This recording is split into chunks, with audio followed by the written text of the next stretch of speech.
Good morning to everyone. Wiring estimation, costing અને contracting, જેમાં આપણે ચેપ્ટર નંબર 2 વિશે વાત કરતા હતા. ચેપ્ટર નંબર 2માં સૌપ્રથમ આપણે એસ્ટિમેશન એટલે કે અંદાજને લગતા અલગ અલગ પરિબળો વિશે વાત કરી હતી. સૌપ્રથમ આપણે અંદાજની વ્યાખ્યા જોઈ હતી. ત્યાર પછી જે પણ કંઈ અંદાજકાર હોય એ અંદાજકાર માટે જે લક્ષણોની જરૂરિયાત હોય એ જરૂરિયાત વિશે વાત કરી હતી. ત્યાર પછી અંદાજના અલગ અલગ પ્રકારો વિશે જોયું હતું, જેમ કે અડસઠ્ઠો અંદાજ અને વૈજ્ઞાનિક અંદાજ.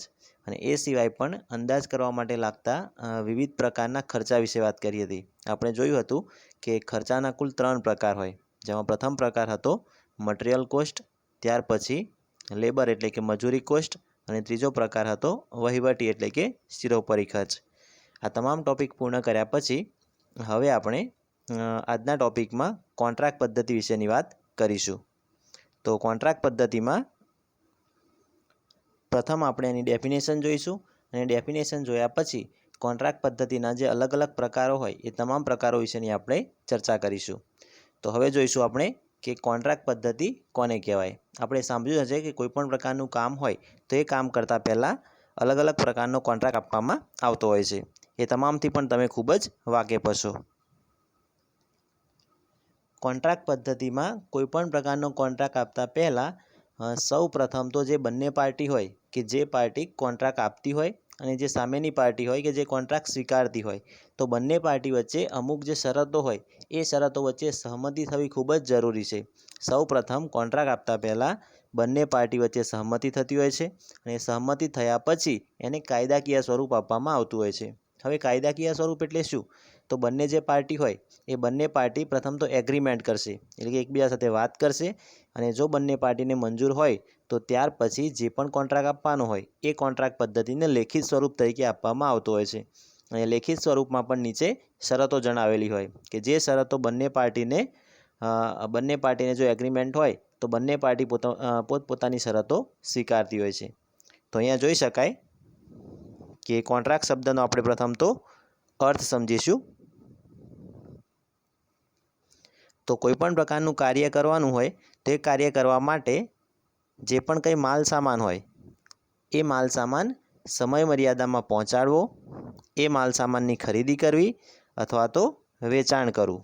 તો તમામ કાર્ય કરવા માટે જે બે પાર્ટી હોય એ બંને પાર્ટી વચ્ચે પ્રથમ તો સહમતિ કરવામાં આવતી હોય છે, એટલે કે બંને પાર્ટી પોતે કામ કરવા માટે એગ્રી થતી હોય. અને ત્યાર પછી અમુક જે શરતો હોય એ શરતોને આધીન જે પણ કંઈ કામ કરવાનું હોય એ કામને લેખિત સ્વરૂપ આપવામાં આવતું હોય છે. અને લેખિત સ્વરૂપ આપ્યા પછી એને કાયદાકીય સ્વરૂપ આપવામાં આવતું હોય. અને ફાઇનલી જ્યારે તમે કાયદાકીય સ્વરૂપ આપતા હોય ત્યારે એ વખતે તમારો જે કોન્ટ્રાક્ટ હોય એ કોન્ટ્રાક્ટ ફાઇનલી બંને પાર્ટી વચ્ચે એગ્રી થયો એવું કહી શકાય. તો હવે આપણે ડિટેલમાં જોઈશું.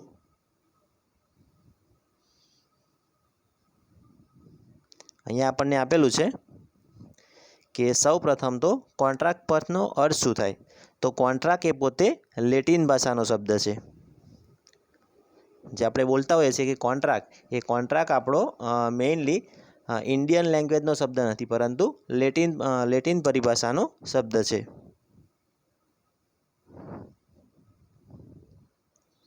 અને એનો અર્થ થાય છે, અહીંયા આપણને અર્થ આપેલો છે, જેનો અર્થ ભેગા ખેંચાઈ આવેલા એ પ્રકારનો અર્થ થતો હોય છે. હવે આ અર્થનો જો આપણે મિનિંગ લઈએ કે ભેગા ખેંચાઈ આવેલા, એનો મતલબ શું થાય?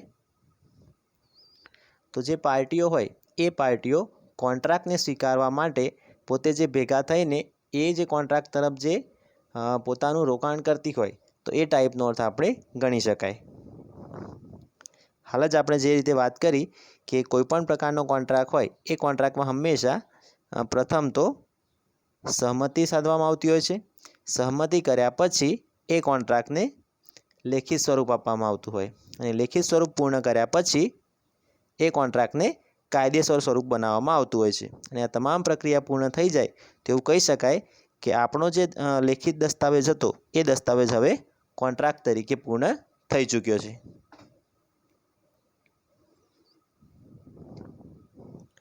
કોઈપણ પ્રકારનો કોન્ટ્રાક્ટ હોય તો એ કોન્ટ્રાક્ટ શરૂ કરતાં પહેલાં જે બંને પાર્ટી હોય એટલે કે જે બંને પક્ષકારો હોય એ બંને પક્ષકારો સાથે બેસીને સૌપ્રથમ તો એકબીજાની શરતોને સમજતા હોય છે અને જો બંને પાર્ટીઓને એકબીજાની શરતો મંજૂર હોય ત્યાર પછી જે કોન્ટ્રાક્ટ વિશે આગળની પદ્ધતિ આરંભવામાં આવતી હોય છે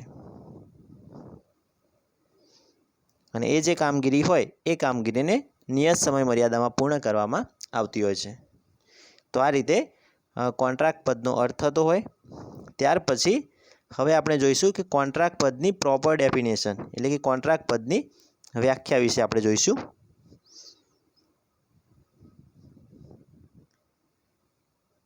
કે કોન્ટ્રાક્ટને આપણે ડેફિનેશનનું સ્વરૂપ આપવું હોય તો કઈ રીતે આપી શકાય। તો જે રીતે આપણે હાલ જ વાત કરી કે કોઈપણ બે વ્યક્તિ હોય અથવા તો કોઈપણ બે પાર્ટીઓ હોય એ બંને પાર્ટીઓ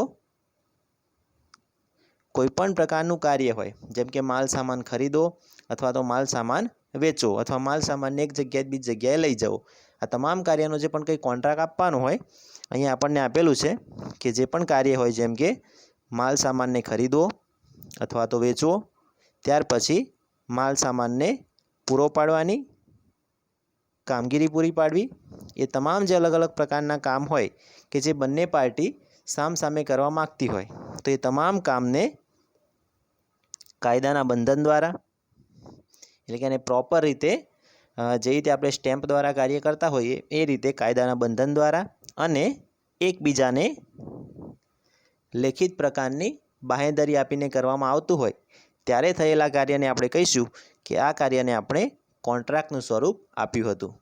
જે પણ કંઈ બંને પાર્ટી હોય અથવા જે પણ કંઈ બંને વ્યક્તિ હોય એ બંને વ્યક્તિ જે પણ કાર્ય કરવા માગતા હોય જેમ કે માલ સામાનને પૂરો પાડવો એક જગ્યાએ બીજી જગ્યાએ લઈ જવો અથવા ખરીદી કરવી અથવા તો વેચાણ કરવું આ તમામ પ્રકારના જે પણ કંઈ કામ હોય એ દરેક કામને કાયદાના બંધન દ્વારા અને લેખિત સ્વરૂપ દ્વારા કરવામાં આવતું હોય ત્યારે એવું કહી શકાય કે આપેલ જે કામ છે એ કામને કોન્ટ્રાક્ટનું સ્વરૂપ આપવામાં આવ્યું છે અથવા તેને કોન્ટ્રાક્ટ તરીકે આપણે ઓળખી શકીએ। તો જીટીયુમાં મેઇનલી કોન્ટ્રાક્ટની જે ડેફિનેશન છે એ ડેફિનેશન 2 માર્કમાં પૂછાતી હોય છે તો ડેફિનેશનને આપણે ખાસ યાદ રાખીશું। ડેફિનેશનની ચર્ચા કર્યા પછી એક ખૂબ જ આઈએમપી ક્વેશ્ચન કહી શકાય જેમ કે સહમતિ અને કોન્ટ્રાક્ટ વચ્ચેનો તફાવત આ ક્વેશ્ચન પણ અવારનવાર એક્ઝામમાં પૂછાતો હોય છે। સહમતિ અને કોન્ટ્રાક્ટ વચ્ચેનો તફાવત એટલે કે difference between agreement and contract. Agreement એટલે કે સહમતિ અને કોન્ટ્રાક્ટ એટલે કે આપણે જે કોન્ટ્રાક્ટ આપતા હોઈએ એને કોન્ટ્રાક્ટ અથવા તો કરાર તરીકે ઓળખી શકાય। હવે આ બંને વચ્ચેનો આપણે તફાવત સમજીશું। તો સૌપ્રથમ આપણે સહમતિ એટલે કે એગ્રીમેન્ટની વાત કરીશું। આપણને ખ્યાલ છે કે જ્યારે કોઈ પણ કામ કરવાનું હોય તો એ કામ કરવા માટે એક કોન્ટ્રાક્ટ બહાર પાડવામાં આવતો હોય અને એ કોન્ટ્રાક્ટ સાથે પોતાની અમુક શરતો લખેલી હોય તો જે પણ સામેની પાર્ટી હોય એ સામેની પાર્ટીને એ શરતો જો મંજૂર હોય તો સામેની પાર્ટી જે પાર્ટીએ કોન્ટ્રાક્ટ બહાર પાડ્યો હોય એની સાથે બેસીને સૌપ્રથમ તો વાતચીત કરશે। એટલે એગ્રીમેન્ટમાં શું હોય કે જે બંને પાર્ટી હોય એ બંને પાર્ટી વચ્ચે સૌપ્રથમ તો વાતચીત કરવામાં આવતી હોય કે આ પ્રકારનો કોન્ટ્રાક્ટ છે સામેની પાર્ટીને મંજૂર છે અથવા તો નથી એ સૌપ્રથમ વાતચીત કરવામાં આવતી હોય અને વાતચીત કર્યા પછી જો બંને પાર્ટીને કોન્ટ્રાક્ટ મંજૂર હોય તો બંને પાર્ટી એ કોન્ટ્રાક્ટ કરવા માટે હા પાડતી હોય છે પરંતુ એગ્રીમેન્ટમાં કોઈ પ્રકારનું લેખિત સ્વરૂપ અથવા તો કાયદાકીય સ્વરૂપ આપવામાં આવતું નથી। માત્ર જે પણ કંઈ કામ કરવાનું હોય એ કામને વાતચીતના આધારે બંને પાર્ટી પોતે કામ કરવા માટે એગ્રી થતા હોય છે। અહીંયા આપણે જોઈ શકીએ કે કોઈ પણ પ્રકારની કામગીરી કરવાની હોય તો એ કામગીરી કરવા માટે જે બંને પાર્ટી હોય એ બંને પાર્ટી એકબીજાને સંમતિ આપતા હોય છે।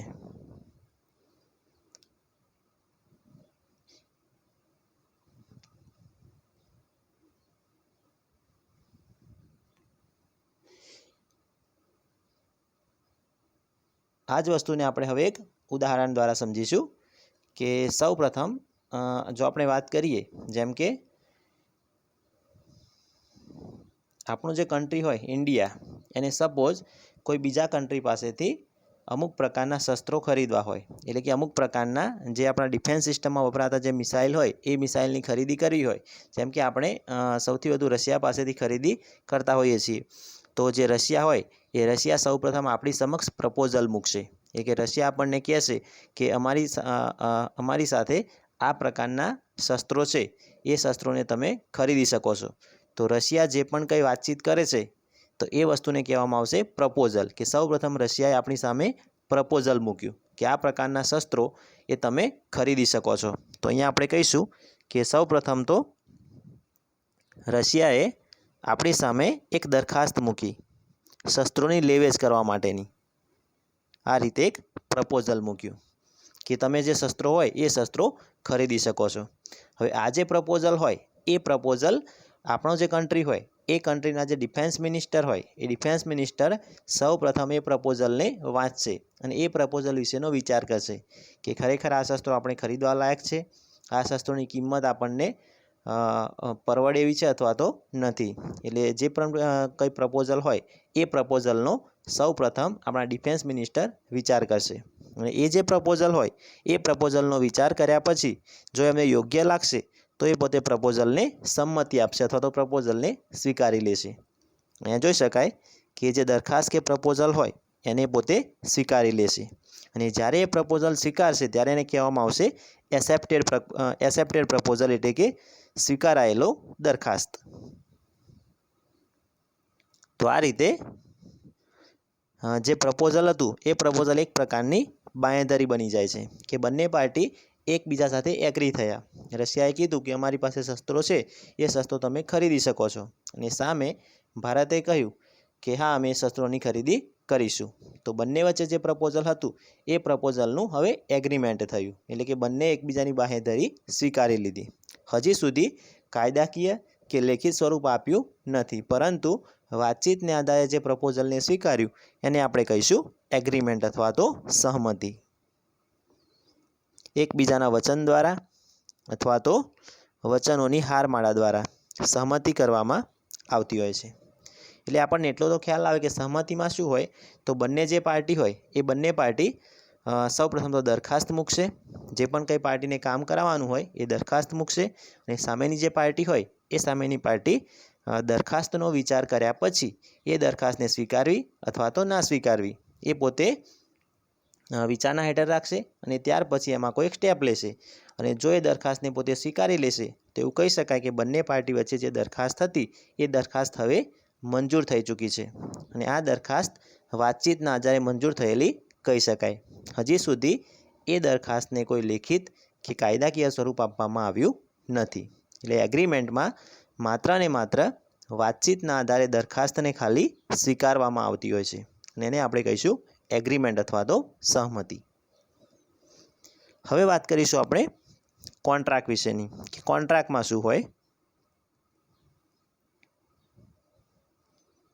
તો કોન્ટ્રાક્ટમાં જે રીતે આગળ એગ્રીમેન્ટ થયું, બંને પાર્ટી વચ્ચે જે સહમતિ થઈ હતી એ સહમતિનો હવે આપણે અમલ કરાવવાનો છે. એટલે કે બંને પાર્ટીઓએ વાતચીત કરી લીધી કે હા અમે આ કામ કરવા માટે તૈયાર છીએ, પરંતુ હવે એનો આપણે એકચ્યુઅલમાં અમલ કરાવવાનો છે.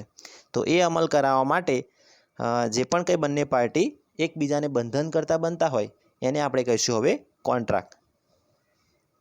જેમ કે જે પ્રમાણે એગ્રીમેન્ટ થયું હતું બંને પાર્ટી વચ્ચે એનું હવે આપણે કાયદાકીય રીતે અમલ કરાવવાનો છે.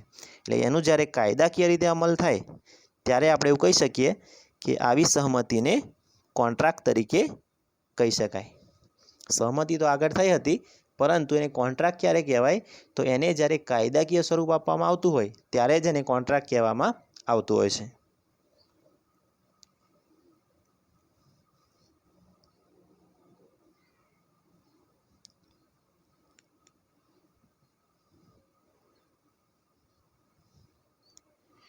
તો આ બંને વચ્ચે મેઇનલી ડિફરન્સ શું હોય, તો મેઇન આપણે સમજ્યા કે સહમતિ અને કોન્ટ્રાક્ટ.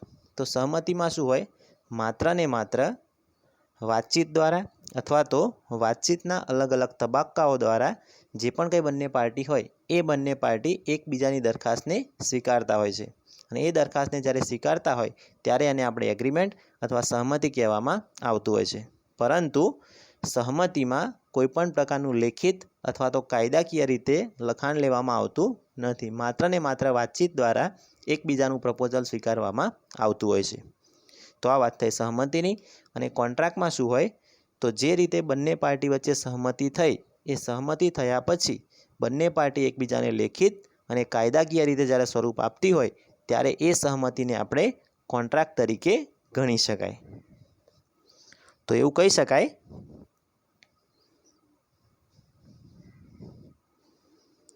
કે દરેક જે સહમતિ હોય એને આપણે કોન્ટ્રાક્ટ ના કહી શકાય.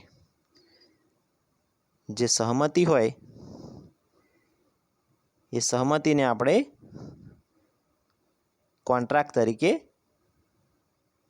ના ગણી શકાય.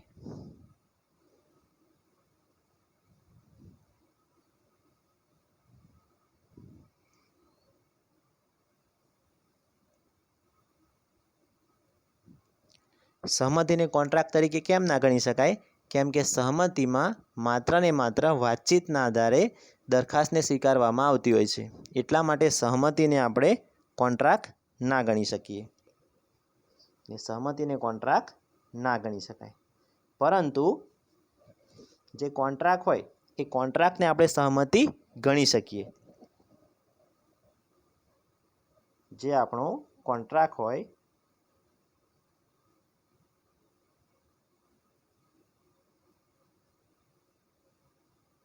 એ કોન્ટ્રાક્ટને સહમતિ તરીકે ગણી શકાય. કેમ કે આપણને ખ્યાલ છે કે સૌ પ્રથમ સહમતિ થાય બંને પાર્ટી વચ્ચે ત્યાર પછી જ એને લેખિત અને કાયદાકીય સ્વરૂપ આપવામાં આવે. એટલે સહમતિ થયા પછી જ કોન્ટ્રાક્ટ થાય. એટલે કોન્ટ્રાક્ટને તમે સહમતિ કહી શકો પરંતુ સહમતિને કોન્ટ્રાક્ટ કહી શકાતું નથી. કેમ કે સહમતિમાં માત્ર ને માત્ર વાતચીત કરવામાં આવતી હોય એટલે સહમતિને આપણે કોન્ટ્રાક્ટ કહી શકતા નથી. તો આ તફાવત ખાસ યાદ રાખજો કે કોઈપણ પ્રકારનો કોન્ટ્રાક્ટ હોય એ કોન્ટ્રાક્ટને આપણે સહમતિ તરીકે ગણી શકાય. પરંતુ જે પણ કંઈ સહમતિ હોય અથવા એગ્રીમેન્ટ હોય એને આપણે કોન્ટ્રાક્ટ કહી શકતા નથી. પછી આપણને કોઈપણ પ્રકારનું એગ્રીમેન્ટ હોય એ એગ્રીમેન્ટમાં જે જોગવાઈઓ કરેલી હોય તો કયા કયા પ્રકારની જોગવાઈઓ હોય એ જોગવાઈઓ અહીંયા આપણને દર્શાવેલી છે. કે કોઈપણ પ્રકારનો જે દસ્તાવેજ હોય એ દસ્તાવેજમાં કઈ કઈ બાબતો અંદર લખેલી હોય. જ્યારે બંને પાર્ટી એકબીજાનું પ્રપોઝલ સ્વીકારતી હોય ત્યારે અંદર કઈ કઈ બાબતોનો સમાવેશ થયેલો હોય એ બાબતો આપણને અહીંયા જણાવેલી છે. પ્રથમ તો જે પણ કંઈ કામ કરવાનું હોય એ કામનું વિવરણ આપેલું હોય. ત્યાર પછી કામ કરવાની પદ્ધતિ આપેલી હોય કે જે પણ કંઈ કામ કરવાનું હોય એ કામ કરવાની અલગ અલગ પદ્ધતિઓ હોય. એ પદ્ધતિઓમાંથી કઈ પદ્ધતિને અનુસાર આ કામ કરવાનું છે એ કામની પદ્ધતિ આપેલી હશે. ત્યાર પછી કામગીરી પૂરી કરી આપવા માટેની સમય મર્યાદા આપેલી હોય એટલે કે ટાઈમ લિમિટ આપેલી હોય કે આ કામને આટલા સમયગાળામાં પૂર્ણ કરવાનું છે. એ સિવાય કામગીરીના તબક્કા પ્રમાણે એનું સંપૂર્ણ વિવરણ આપેલું હોય. કોઈપણ પ્રકારનો પ્રોજેક્ટ કે કામ હોય એ કામ કરવા માટે અમુક સમય લાગતો હોય તો જે પણ દસ્તાવેજ હોય એ દસ્તાવેજમાં તબક્કા વાઇઝ કામ આપેલું હોય કે આટલા તબક્કામાં આટલું કામ પૂર્ણ કરવાનું છે, ત્યાર પછીના તબક્કામાં આટલું કામ પૂર્ણ કરવાનું છે. તો આ રીતે દરેક જે કામ હોય એ કામને ડિવાઈડ કરી અને એનું સંકલન કરેલું હોય. ત્યાર પછી માલ સામાન પૂરો પાડવાની સહમતિ માટેનું માલ સામાનનું વિશિષ્ટ વિવરણ આપેલું હોય. એટલે કે માલ સામાનનો જથ્થો અને એના ટ્રાન્સપોર્ટેશન કરવાની રીત અને ડિલિવરીની જગ્યા આપેલી હોય. એટલે કોઈપણ પ્રકારનું કામ કરવાનું હોય તો એ કામ કરવા માટે જે માલ સામાનની જરૂરિયાત પડતી હોય તો એ માલ સામાનને લાવવા અને લઈ જવા માટે ટ્રાન્સપોર્ટેશનની સુવિધા કઈ રીતે છે અને એ માલ સામાનને કઈ જગ્યાએ ડિલિવર કરવો એ તમામ માહિતીનું વિવરણ એ દસ્તાવેજમાં આપેલું હોય. અને એ સિવાય સેવાઓ પૂરી પાડવા માટેનું વિગતવાર વિવરણ આપેલું હોય. કોઈપણ પ્રકારનું પ્રોજેક્ટ કામ કરવાનું હોય તો એ માટે જે પણ કંઈ લેબર વર્ક હોય એ લેબર વર્કને અમુક પ્રકારની સેવાઓ પૂરી પાડવાની હોય છે. તો જેટલી સેવાઓ પૂરી પાડવાની હોય એ તમામ સેવાઓનું વિવરણ પણ દસ્તાવેજમાં આપેલું હોય. તો આ રીતે સૌ પ્રથમ તો આપણે કોન્ટ્રાક્ટની ડેફિનેશન યાદ રાખીશું. એ ડેફિનેશન યાદ રાખ્યા પછી જે બંને વસ્તુ હતી એટલે કે એગ્રીમેન્ટ સહમતિ અને કોન્ટ્રાક્ટ, એ બંને વચ્ચેનો મુખ્ય તફાવત શું હોય એ તફાવતને આપણે યાદ રાખીશું. જીટીયુની દ્રષ્ટિએ આ ક્વેશ્ચનને ખૂબ જ અગત્યનું ગણી શકાય, કેમ કે આપણે જાણીએ છીએ કે અગાઉના પેપરોમાં પણ 2 માર્ક્સમાં કોન્ટ્રાક્ટ પદની ડેફિનેશન પૂછાતી હોય છે અને કોન્ટ્રાક્ટ પદની ડેફિનેશન પછી સહમતિ અને કોન્ટ્રાક્ટ એ બંને પદ વચ્ચેનો તફાવત આ ક્વેશ્ચન અવારનવાર રિપીટ થતો હોય છે.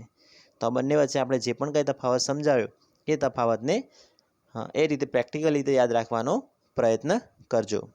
તો હવે પછીના લેક્ચરમાં આપણે કોન્ટ્રાક્ટ પદ્ધતિના અલગ અલગ જે પ્રકાર હોય એ પ્રકારોનું વર્ગીકરણ કરીશું અને તમામ પદ્ધતિ વિશેની આપણે ચર્ચા કરીશું. તો આશા રાખું છું કે આજના લેક્ચરમાં દરેક વિદ્યાર્થીને સારી રીતે ખ્યાલ આવ્યો હશે. Thank you.